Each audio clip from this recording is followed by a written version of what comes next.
Welcome to the Biz Coach Show. In every episode, we share information and advice for small business owners, small business leaders, startups, and entrepreneurs preparing to launch their business. Our mission is to give entrepreneurs the edge they need to succeed. If you're in need of business coaching, head over to mybizcoaches.co and book your free coaching consultation today. The Biz Coach Show is presented by Eric Whitmoyer, the owner of My Biz Coaches, a business coach, serial entrepreneur, author, and speaker, as well as David Macon, a certified professional in talent development, growth expert, writer, and small business strategist. Well, Eric, how are you doing today? I'm doing excellent, David, and yourself? I'm doing really good. Yeah, thanks for asking, man. I know we are excited because we are nearing the end of this eight article series that we've been going through, or 8-episode series based on the articles that you've been putting out on LinkedIn. So I see the light at the end of the tunnel, and we're putting out a lot of good content. For those that haven't watched the last couple of episodes or seen the article, definitely check it out. They're based on a newsletter that Eric puts out every single week. So definitely head over to LinkedIn, or you can scan the QR codes and sign up for those newsletters. But the series has been about 8 trends to watch in 2024. And so today we're going to be talking about some personalized experiences for customers. And one of the things that we also want to encourage you to think about is, along with these 8 trends, we've got a workshop coming up, or Eric does, with My Biz Coaches. This is a strategic planning workshop. So we're talking about 2024 trends to watch for, and Eric's putting together a 2-hour workshop on December 8th at 10 a.m. Mountain. And it's all about kind of getting your business ready, setting some goals, and getting a plan of action in place to achieve them in the new year. And as a bonus, he's going to be walking through these 8 trends to watch as well as part of that workshop. So I'm excited, Eric. I know you're kind of doing some prep and getting the final steps ready for that workshop. Anything you want to add on that before we dive into our topic for today? Yeah, we're super excited about it. You know, a lot of this actually extends from the book that I wrote, Success with Goals and Designing Life with Purpose, which, as you know, I wrote when I was still in the wireless space coaching salespeople. And I thought, you know, what a great way to help people understand and effectively, because that's what I did for 25 years, help them set and achieve goals. So as I move into the business coaching space, it doesn't translate the same. So we've adapted the same 10 steps, but we've made it specific to business owners and how to build their business plan. The 10 steps are the same. The difference is the verbiage and the rationale and kind of what goes into that. So, you know, as opposed to my personal goals, it's more along the line of the business missions and you know, what are we trying to accomplish in the next year? But everything else is very much a parallel, but I'm excited about the opportunity. It's a great resource that'll help a lot of small business owners kind of really set the goal for their goals for next year, and more importantly, give them an outline and a strategy to achieve them.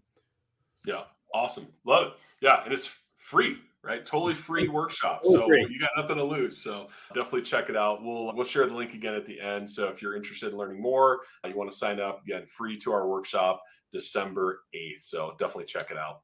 Well, Eric, as I mentioned, we're talking about personalized customer experiences in 2024. And so as we've been doing in every episode, you know, I like to get inside your head, which is a little scary, right? But of all the things you could have picked as trends to watch in the new year, I'm curious, why did you pick personalized customer experiences as one of those trends? Yeah. So one of the important parts to understand here is we look at the landscape of 2024 and in the future, and quite honestly, this isn't new. As many of these that we've addressed so far, they're not really new. They're just evolving at a more rapid pace than probably they were in previous years, and a number of different reasons. Sometimes it's COVID influenced. Sometimes it's, you know, the Great Resignation influenced. In either of these different scenarios, it's changing in buying habits, which is probably a bigger contributor here in this particular category.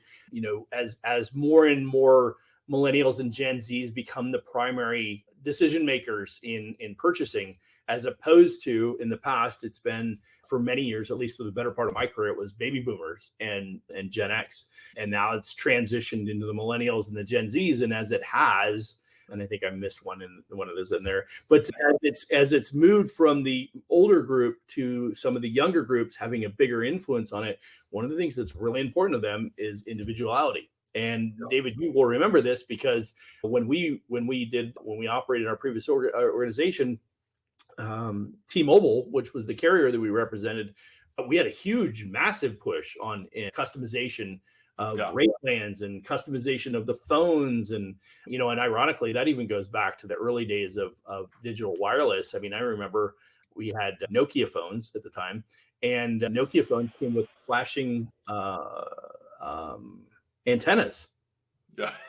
Right. And then there were changeable faceplates that you could customize. And then we had literally at one point in some of our mall locations, we had customized painted faceplates that you would change out and had pictures of dragons and all kinds of crazy stuff. It was just like, but it was all about customizing. It was all about making it me, right? About me and for me and what I wanted my tools and resources to look like. And I think that what we're seeing more and more as it's playing out in the retail space, but more specifically now that it's online, everything's kind of moving that direction. But now it's not about the products and service. Now it's not about the products. It's even about the services. People want customized services. Right. As a matter of fact, I read an article just recently, the number of membership base, that's actually, it didn't make it for the cut for 2024, the 8 categories. But one of the things that I just recently read that has what they expect a huge influx of is membership based business models. So Butcher Box, the Shave Club one, any of these ones where people are on a monthly basis buying products and or services that they've typically done, right? We've been doing massage for quite some time now. Massage Envy's been around 20-ish years, something like that. But all of these membership-based services and even now product-based membership solutions that are delivered to your homes is becoming more and more prevalent because people want customization. They want it and it's delivered right to their homes.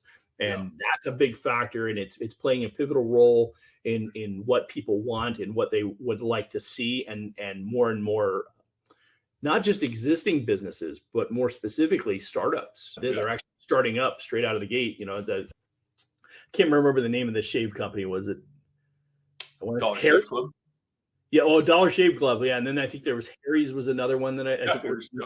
Yeah. And they literally, it was just all about shaving, and we're going to, send you your shaving stuff. And then Butcher Box, I know there's a bunch of others that are like that, where they do custom meal planning and custom meals, and they send them directly to your home. One of the ones that we use in the fitness space is the Icon meals.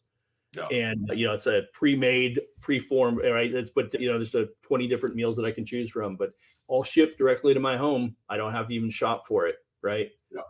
I do it online and it gets shipped to my home, but it's the meals that I want. I can pick and choose what I want for my meals. So that's what people want today. And that's become a big factor in a lot of businesses, and need to consider that for their services solutions that they provide. For sure. Yeah. Well, first of all, I'm glad you didn't take us all the way back to your pager days. So thank you for that. Second, I feel a little triggered because I feel like you're targeting me as an elder millennial, because I have at least 2 of those subscription boxes that you mentioned as you're going through that. So I guess it's true, because I'm in that category and I care about those things. So very cool. And you only have 2, because I have 4. Hey, there you go. So maybe it's not just millennial and Gen Z. No, as a matter of fact, I would venture to say, ironically, I don't know in my group in the Xers, I don't think that there's as many. But certainly shortly, anybody at 45 and under is a very prevalent thing. Yeah. Love it. Awesome. Well, thanks for kind of walking us through why you picked this as one of the 8 trends to watch. I know that you've got, some key points, usually some data, some statistics that you've been referencing in these articles. So I'd be curious, what are some of the key points that you'd want to share with small business owners as it relates to personalized customer experiences? Yeah. So first and foremost, and we kind of touched on it already, but basically in the digital age, as consumers expect businesses to know what they want intimately. I mean, the consumer expectations have soared.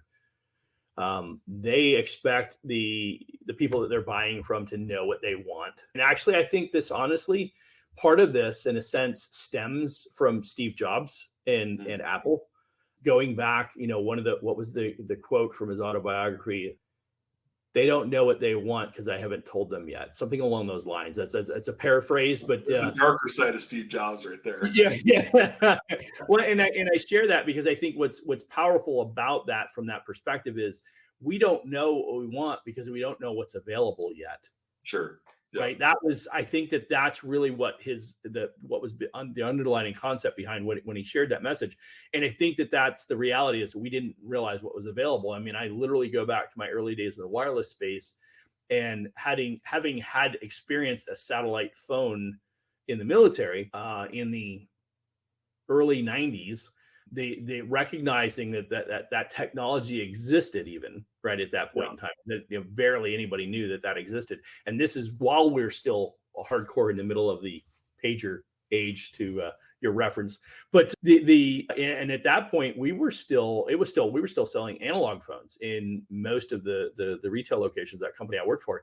And I bring that up because it changed so fast. Yeah. Like it was overnight, pagers were gone and digital cell phones replaced even analog cell phones. Yeah. So I mean, it was like a transitional phase that went boom, boom. Like it was so fast. It was like 2 steps jumped. Right. And I think we're seeing that similarly now today. People expect these things because now they know that technology is available. And they're like, well, why can't they do this? And what's intriguing about that is I think more and more people are taking that approach and saying, okay, if this is the business model today of whatever this, whatever we're in, if this is the business model today, how can I jump step this? How can I go, instead of me trying to compete in this space, let me project out. And actually, this probably comes from, what's the book? Blue Ocean Strategy. Yeah. Blue Ocean Strategy. How can I go where nobody else is right now? So if this is the business model today, how can I leapfrog 2 levels and get out there before everybody else does and own that? And I think that's where this whole, people recognizing, somebody can create this fairly quickly now, right? We have the technology, we have the ability. It wouldn't be uncommon. It wouldn't be unreasonable to be able to believe that within a short period of time, somebody could build a business model around this, whatever that is. Right. And I think that's the difference. You watch how quickly the technology has evolved over the last 20 years. I literally watched today. I watched a presentation. A gentleman is talking about AI and robotics, and he accentuated the fact that I've been jumping up and down about for 5 years. Is that the rate of technology is increasing at a rate that nobody could have ever recognized. And it's coming faster and faster and making a big impact. And so it's just really kind of changing the way that people are launching some of these products and services. Yeah. Another point was building lasting connections. Personalized experiences really make for when somebody makes something that really hits home for me, when somebody creates a solution that I'm like, oh, wow, you made this. Like, you didn't, but you were thinking of me when you made it, right? And the reality is, as a consumer, I'm like, I become extremely loyal to that company at that point. Yeah. Right. Because I feel like they made this with me intended. And because of that, I'm connected and the customer loyalty jumps dramatically. Right. And then it's like we talked about in a crowded market, how do you create a competitive advantage? Well, you create something that nobody else is doing. Right. And you provide it in a way that nobody else is providing it. So if we're selling, I can't remember the name of it. It's shirt company and Untucked. Oh, okay. Yep. I seldom wear a dress shirt tucked in, particularly in a casual environment. And, I only really wear a tucked in shirt if I'm presenting or wearing a suit or right. Even with a jacket, I'll often wear an untucked dress shirt. Sure. There's an entire company model around untucked shirts. Right. They make it a little bit shorter, so they're not quite as as long, and they're designed to be worn untucked, but still a dress shirt. Yeah, right. And that's it's a multi-million-dollar business. Right. Yeah, who would have thought? Well, you watch enough people walking around with their shirts untucked, and you quickly identify, hey, there's a need for this. Right. And this is part of this customization that we're seeing. So look at the crowded shirt market industry and say, okay, well, how do I create a niche within that? And boom, there you go. Right. Yeah. Pay attention to what people are doing out there and then figure out how to create something that create your own niche within that group and then find that model and how to serve it. Yeah, no, as you were talking about that, I mean, certainly, finding new product lines or even starting a new business based on that opportunity makes sense to me. But what I was thinking about as you were talking about that was kind of lifetime value, right? And Absolutely. how you keep engaging your customers. And I was thinking about, you probably get bombarded like I do with tons of emails and solicitations and things like that. But what I love is when I get an email that says, hey, based on other purchases you've made, here's what we recommend. Or, Oh, perfect. hey, we noticed that you're really interested in this product line. Want to invite you to be one of the first people to pre-order this exclusive thing that we're doing. And that makes you feel like an insider, right? And people really love that. I mean, I know I do, and I know a lot of customers do. And so if you can think about ways to include that, whether it's somebody who was interested but didn't buy, or they bought, it's a way to keep engaging them. And I think that's a really smart thing to do. And it just increases that lifetime value. Yeah, yeah, absolutely. And it's funny. I, as you were talking just now, I thought of another business model that I've recently seen, and almost contributed or participated. It was they will actually pick your. I think it's called closed trunk or something trunk. Yeah, I can't remember the exact name, but it definitely had the word trunk in it. And what they would do is you'd actually have a specific designated designer who would pick Oh your yeah. clothes. Okay. Yeah. I know what you're talking about. Yep. Yeah, yeah, they'll pick your clothes for you based on your body size, based on how you're, whatever, right?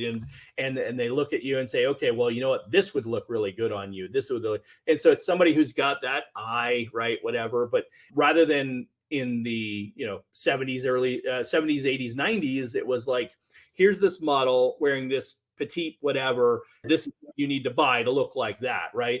And Yeah. as opposed to that, it's like, I'm not going to fit in that, right? So Yeah. what's my next best option, right? Well, Right. hey, based on the way that you're built, right? And bodybuilders have been doing that for years. I mean, they have specific design clothes for bodybuilders because they're built differently, right?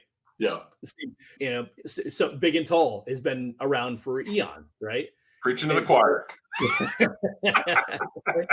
and so, it's like, it's funny because, as my younger brother's like 6'5" or something like that. And he Yeah. wears a shirt and, he puts it on and he's got like 2 inches Yeah. of sleeve missing. Right. It's like, Yeah. because he Oh, can't yeah. ever find shirts long enough. But yeah. So, and so they have this designer who picks your clothes for you and then recommends that. And if you don't Yeah. like it, you tip it back and then you try something else. And Yeah. so this is just an example of some of these different models that are available.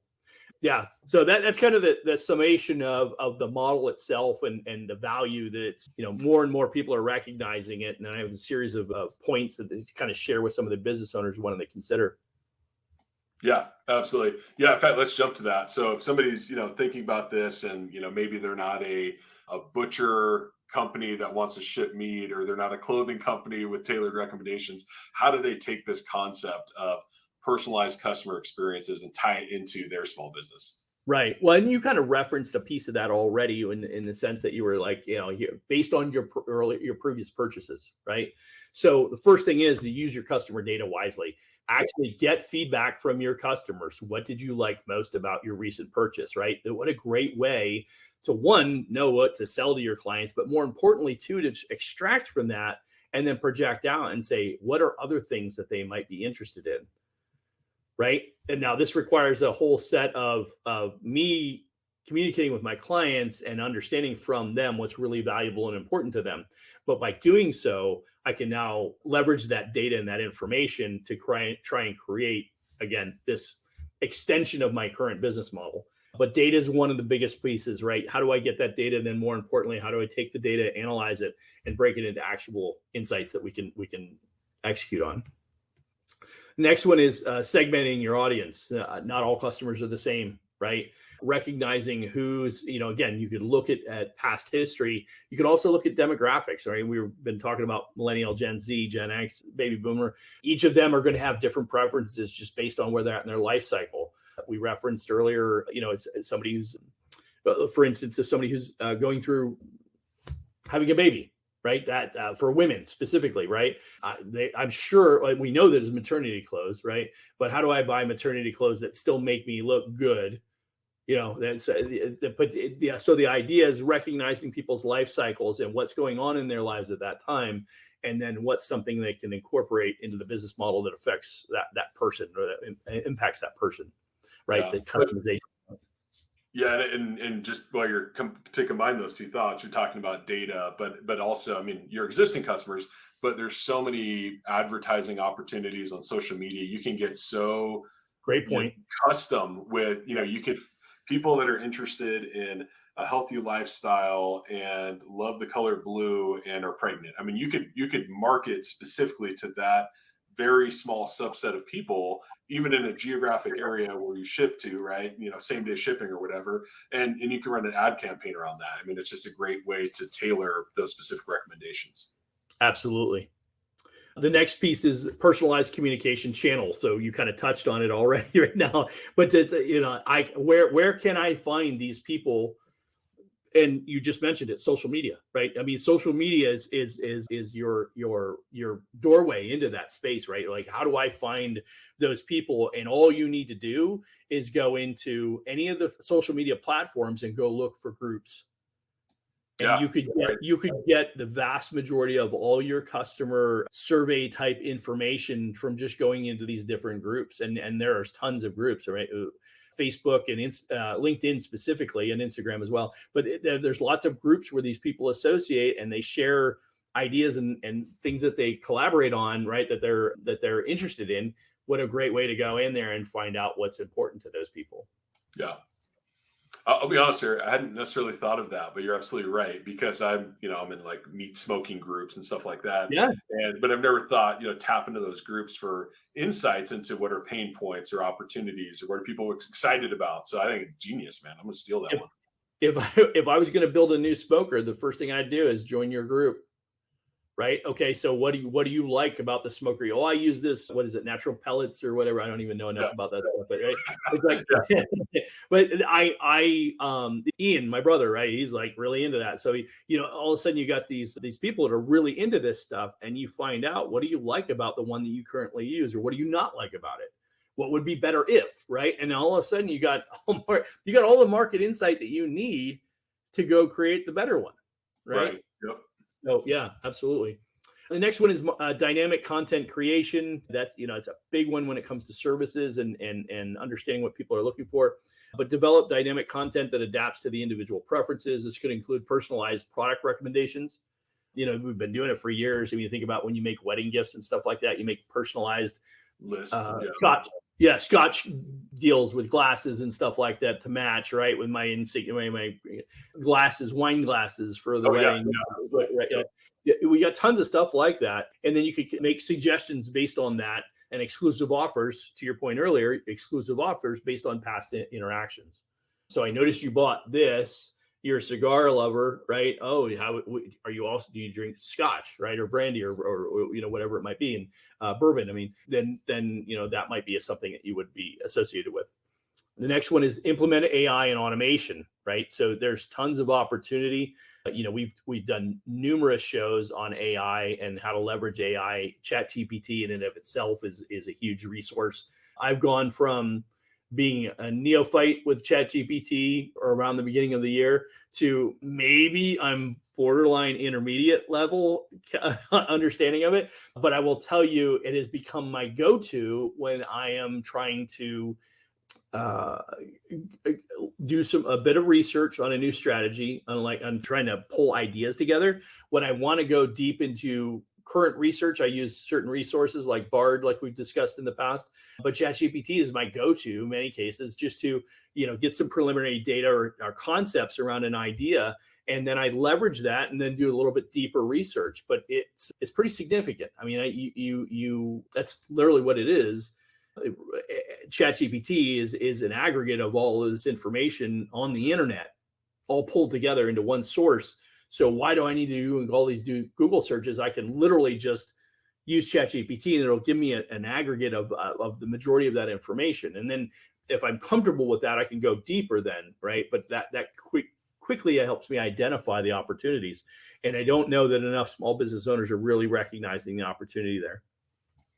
Yeah, I don't want to throw a curveball at you, Eric, but I think, if somebody's watching this or listening to this and you've never used ChatGPT, okay, let's give them a mission, Eric. You cool with that? Just go to ChatGPT, create your free account. You don't need the paid version right off the bat.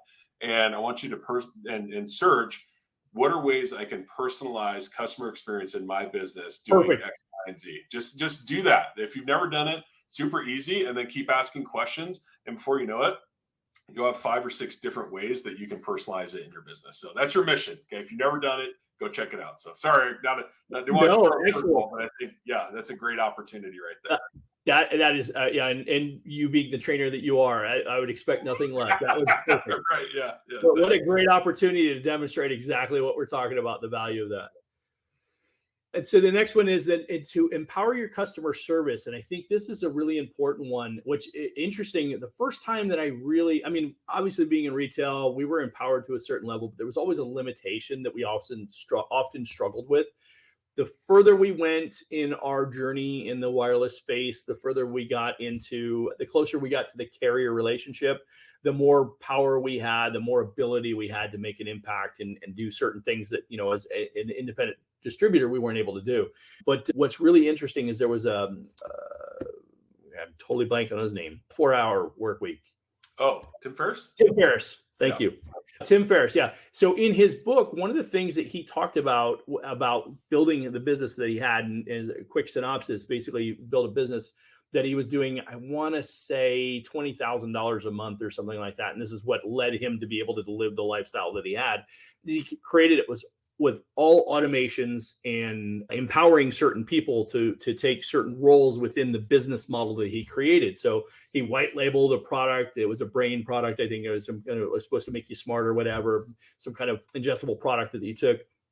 And one of the things he did, and he talked about it extensively, was empowering the customer service department to deal with concerns, issues, questions, whatever. And they were empowered to a certain level, whatever that level was. And I want to say it was like up to $500 or $300. I don't remember what it was, but he empowered the customer service to just make the conscious decision based on what they felt was the best thing to do. And I will tell you, from when you think about that from that perspective, how many, as a manager yourself, how many conversations do you not have to have when you empower the people below you to make the decision without having to engage you? Because there's little that they can do wrong up to a certain point, right? I mean, it's like, use your own best judgment. And if it wasn't ideal, well, we can talk about that, but it's not going to change the world, right? Yeah. Right. And it's like, but what a great strategy to empower your customer service. And I think that that's a piece that I'm saying right now, there are antiquated business models that exist today. And one of the biggest limiting factors they have is not empowering their customer service to be able to resolve the issue and make their own best judgment based on what they're dealing with. Right. Yeah. Right. Huge opportunity to embrace this whole concept of engaging people and creating an experience that they're looking for. And then the last one is solicit and act on feedback. I think that's probably, one, we talked about gathering information, but I think the bigger factor is ask for people to share that information with you. What is it you like? What is it you don't like? And then act on it. Because I think that's probably the piece that I see the biggest disconnect on, is that people ask for the information, but that then they don't act on it. Yeah.